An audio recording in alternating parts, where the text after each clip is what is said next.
have been quite a bit of pressure on me to say something about what is going on in the country and in the world vis-a-vis the statement credited to the President of the United States of America concerning the issue of genocide or no genocide in Nigeria. I am not speaking to the world. I am not speaking even to the Christian body. Why? Because I'm a man under authority. I've told you that a long, long time ago. In Nigeria, there is what is called the Christian Association of Nigeria. And we have a president of the Christian Association of Nigeria. And we are under his authority. Why am I a man under authority? It's because I've discovered from the Bible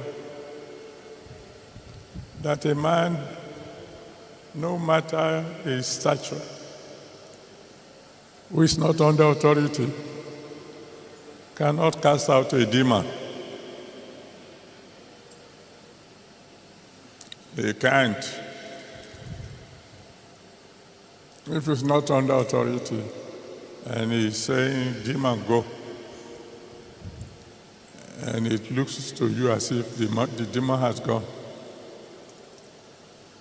well,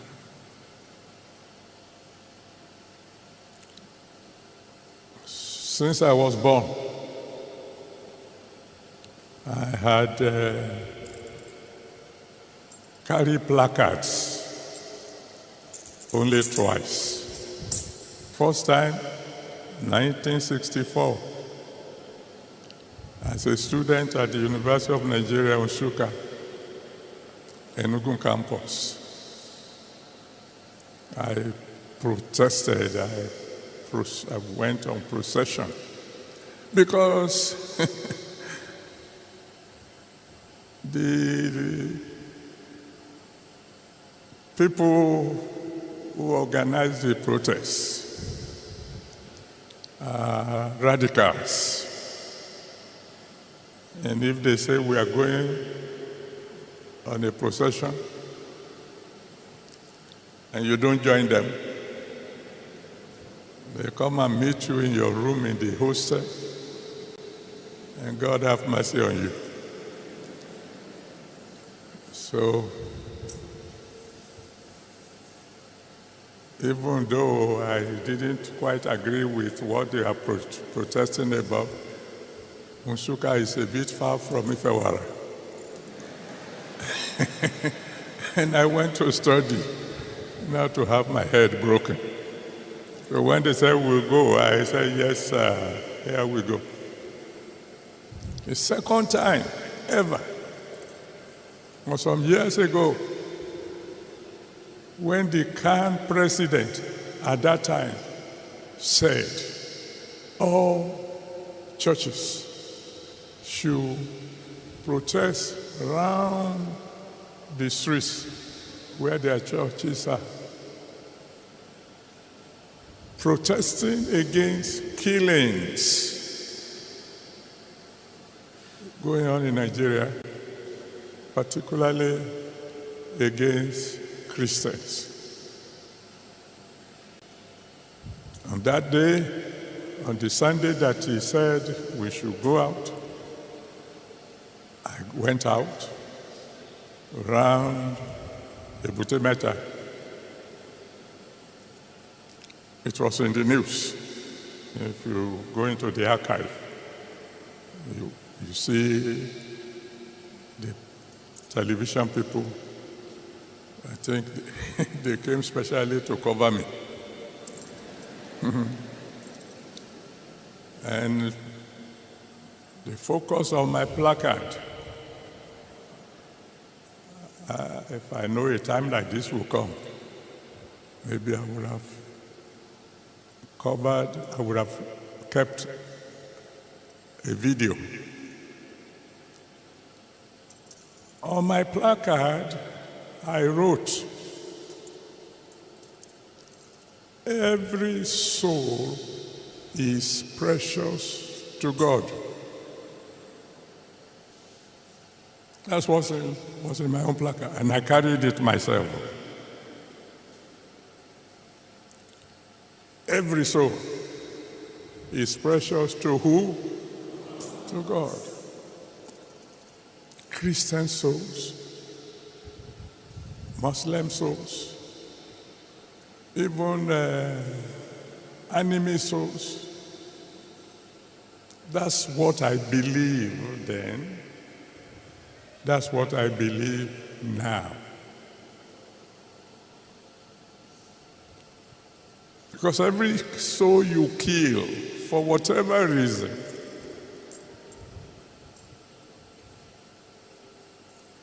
you are robbing God, the one who created every soul for his pleasure.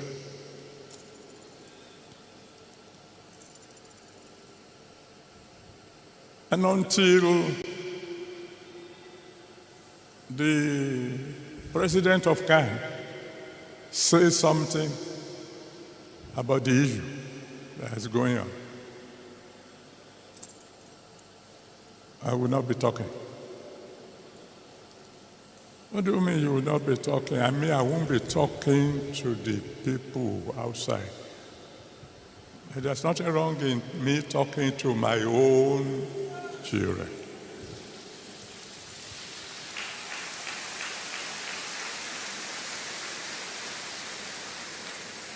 You see,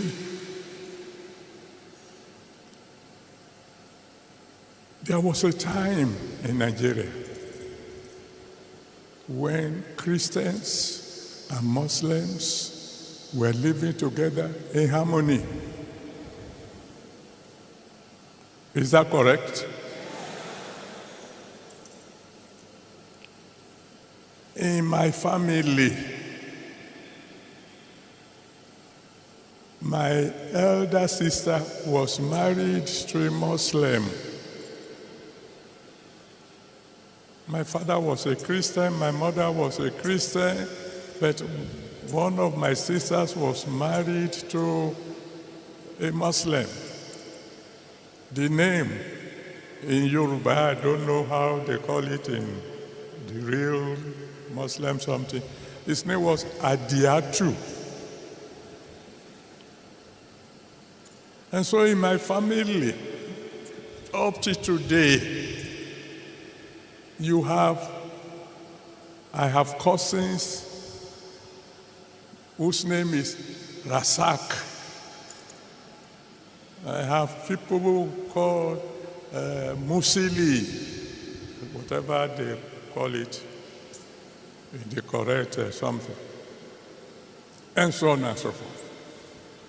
And we live together in peace. We live together in harmony. When it was Christmas, we do it together. When it's Ileya, oh.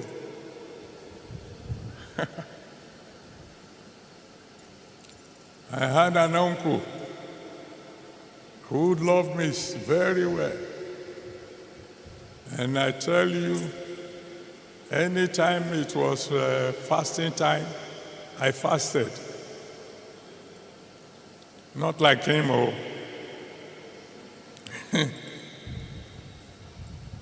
I fasted in that I didn't eat dinner. I waited for him to go to the mosque and return. Because I know when he returns, oh God, there'll be goody-goody. So my own fast began when it was almost breaking time.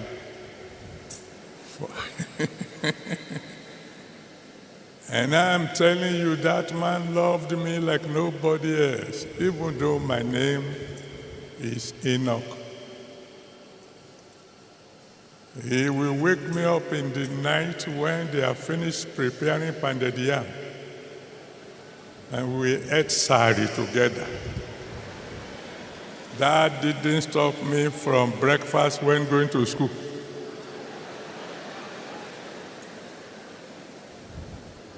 I mean, there was peace, there was harmony, there was no quarrel.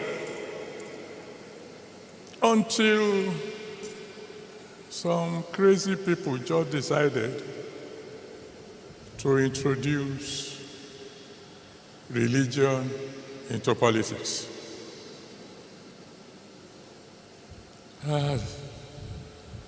That's when everything went wrong. Now, you say, what about what is on the ground? Well, I'm talking to you, my children. In my own usual quiet way, I had related to all the presidents who were around when this trouble started. What did you tell them? Whatever I discuss between me and the big ones is top privacy.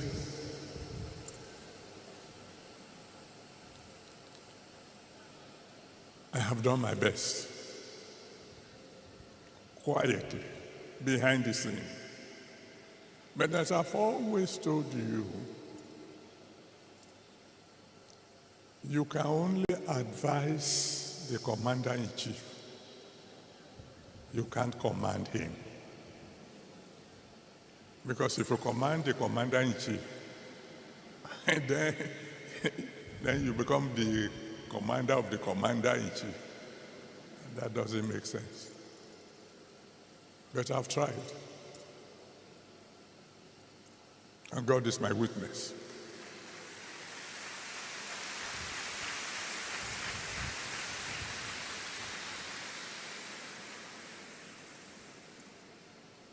So then, okay, I don't want to take much of your time. What should we do now? I'm talking to you as my children. If I were asked to make suggestions, I would say quietly to our government,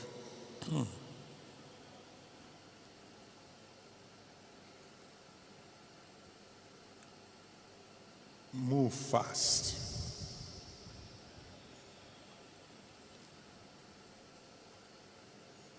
Move diplomatically.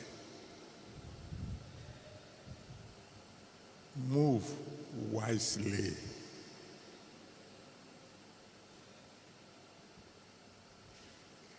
Find a way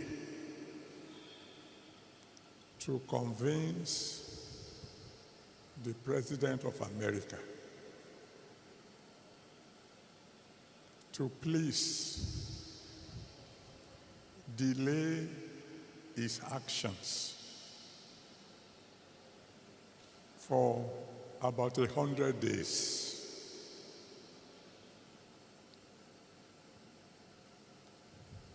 And then come home.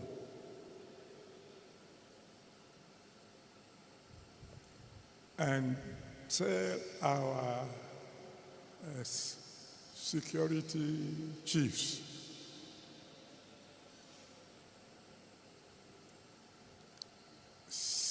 get rid of these terrorists within 90 days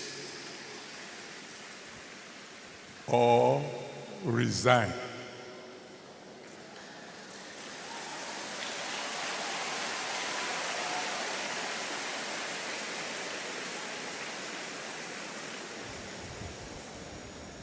Now that, I'm sure, will sound familiar to those of you who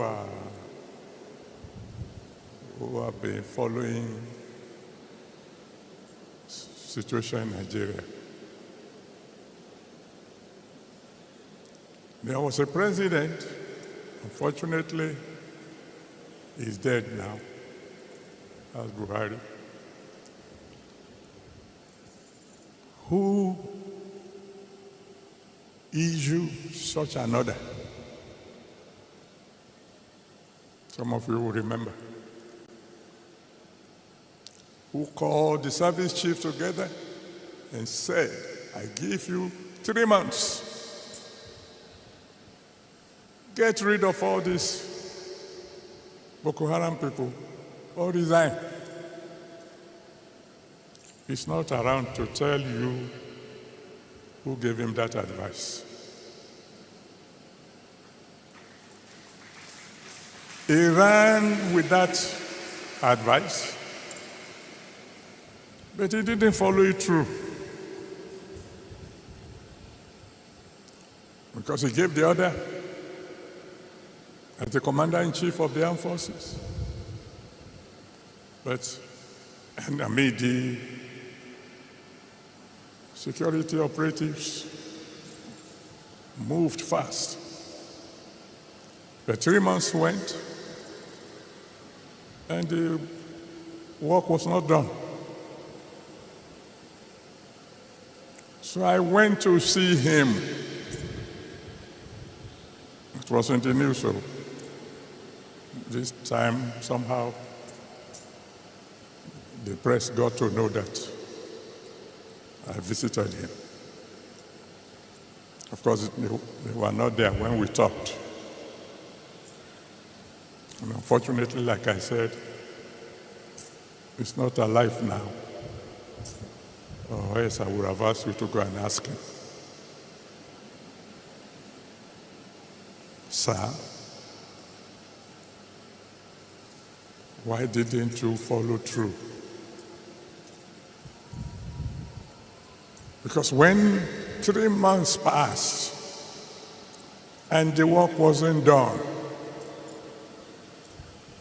why didn't you proceed with your, are we going to call it threat?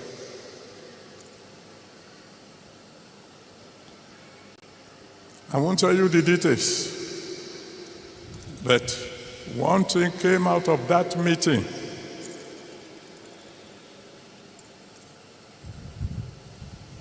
Which would lead me to my next advice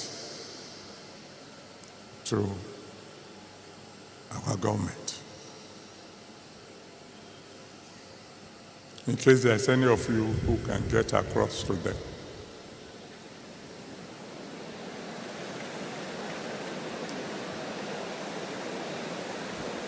That when giving orders to the service chief this time round, we should make it clear to them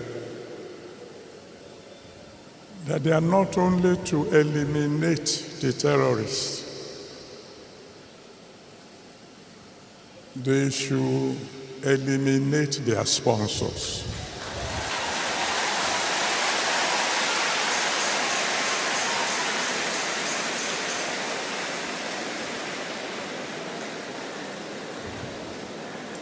No matter how influential they may be.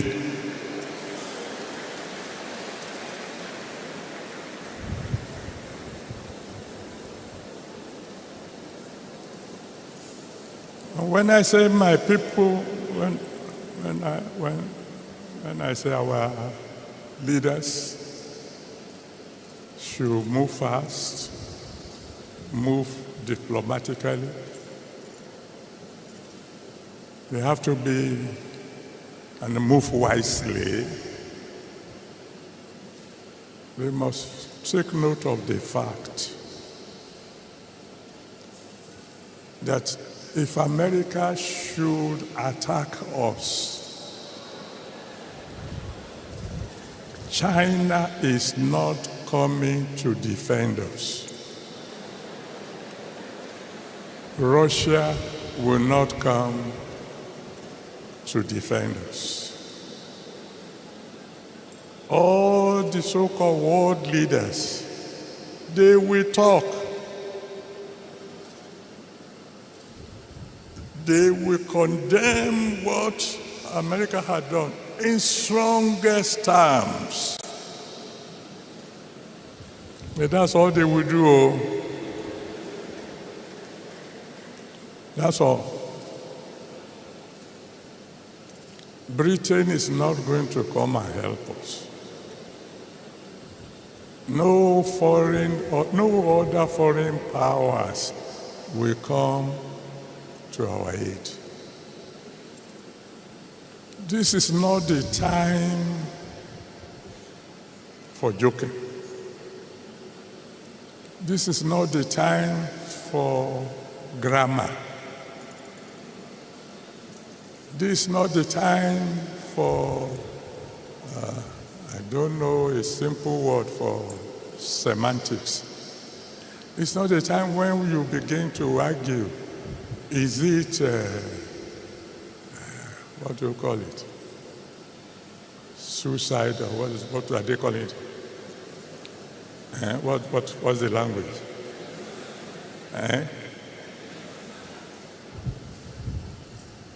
Whatever they want to call it. And it's not the time for saying, it's not Christian alone. Muslims are also involved. The point is, people are dying. Innocent people are dying.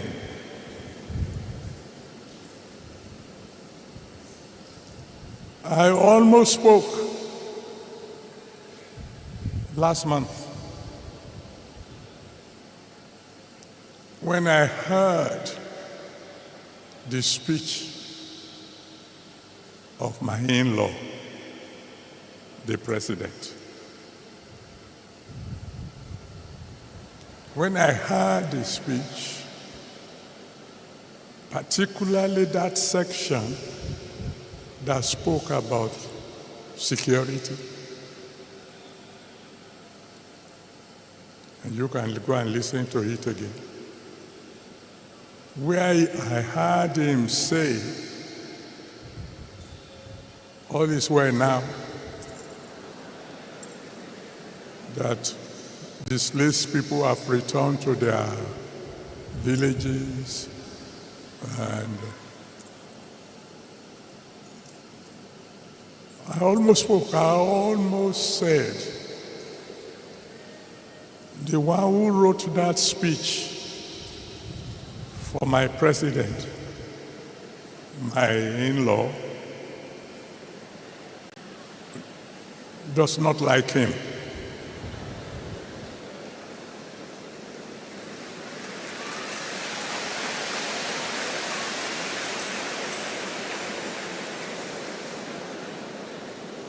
And if you want to say, what do you mean? Somebody wrote it, but it's the president who read it.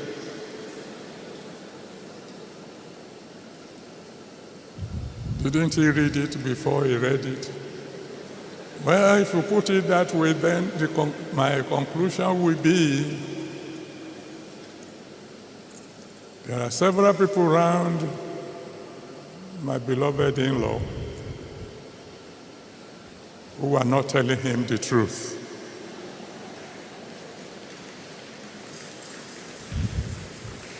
But that's all right, because, I think the following day in the newspapers we read about a traditional ruler being killed, whether in Kwara or Kogi, while the wife was hiding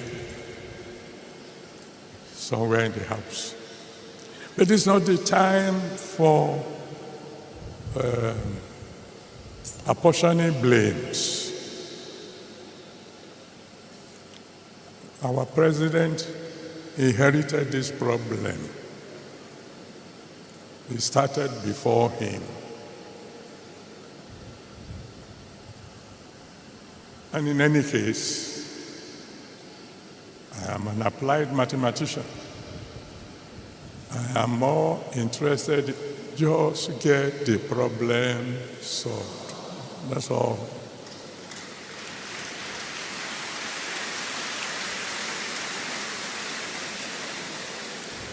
Let's let the government use diplomatic method to convince President Trump